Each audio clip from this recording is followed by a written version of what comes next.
В результате стрельбы из автоматического оружия по посетителям фестиваля кантри-музыки в Лас-Вегасе, штат Невада, погибли по меньшей мере 50 человек, свыше 200 получили ранения.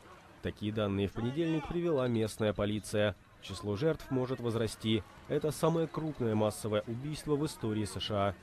Огонь из окна на 32-м этаже отеля Mandalay Bay, по информации правоохранительных органов, открыл 64-летний пенсионер, местный житель Стивен Пэддок. Он был застрелен полицейским спецназом. О мотивах нападавшего пока ничего не известно. В его номере обнаружили целый арсенал огнестрельного оружия. В розыск объявлена подруга Пэддока, 62-летняя жительница Невады азиатского происхождения Мэри Лу Денли, с которой они вместе снимали номер в Mandalay Bay. Ее в полиции пока не считают соучастницей, однако просят ответить на ряд вопросов. По версии следователей, стрелок действовал в одиночку, сообщников у него не было.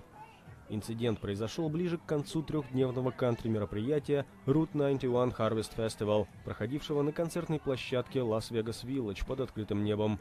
По словам организаторов, на сцене в это время выступал американский исполнитель Джейсон Алдин. Он написал у себя в Инстаграм, что происходящее на концерте было за гранью ужаса. Сам певец и члены его команды не пострадали.